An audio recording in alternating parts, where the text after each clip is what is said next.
ગુજરાતનો કોંગ્રેસ સાથે અતૂટ નાતો રહ્યો છે અને એ અખિલ ભારતીય કોંગ્રેસ સમિતિના અગાઉ પણ 5 અધિવેશન ગુજરાતમાં થયા.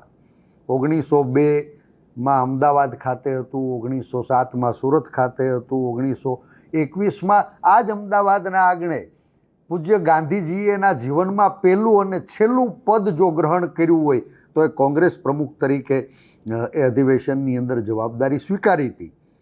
1938માં હરિપુરા અધિવેશન સુભાષ બાબુ એમના અધ્યક્ષસ્થાને થયું. સુભાષચંદ્ર બોઝ એ આઝાદીનું રણસિંગુ ફૂંકવા જે રણનીતિ ઘડાણી એ ગુજરાતના હરિપુરા અધિવેશનની અંદર સુભાષબાબુએ એનું નેતૃત્વ કર્યું હતું.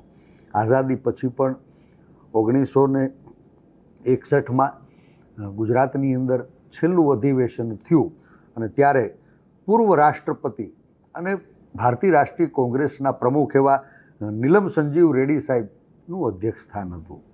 મને આનંદ થાય છે કે આ દેશના ઘડતરમાં ગુજરાતનું, ગુજરાતની ભૂમિનું, ગુજરાતના જનજનનું ખૂબ મોટું યોગદાન છે.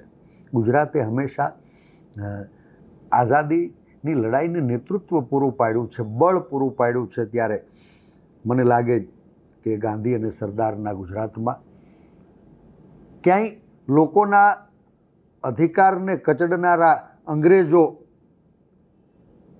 પુનઃ અવતાર થયો હોય.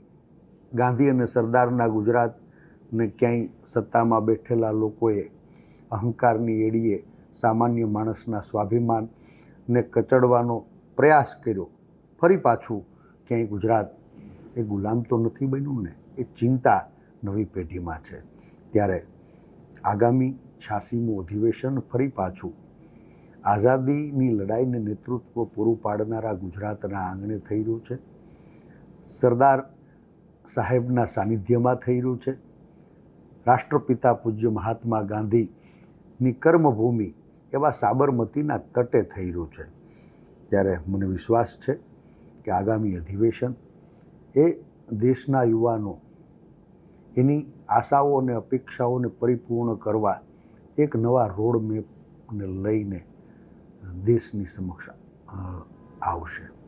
કે આ 86મું અધિવેશન એ દેશને નવી દિશા ચીંધશે.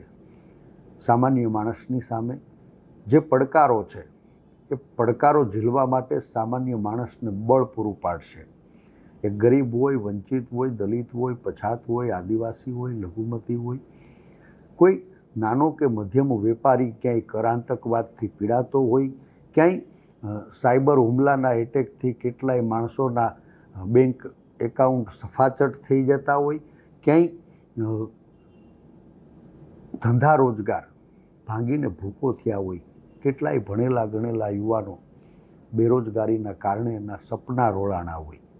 તો આ તમામ સમસ્યા એની જડ કોણ છે એને ઓળખવા માટે આગામી અધિવેશનમાં ખૂબ બૃહદ ચર્ચા થશે અને ભારત નિર્માણ માટે આ વિવિધ પીડા એને ઓળખી એ સમસ્યાઓના સમાધાન માટેનો રોડમેપ તૈયાર થશે એવો મને વિશ્વાસ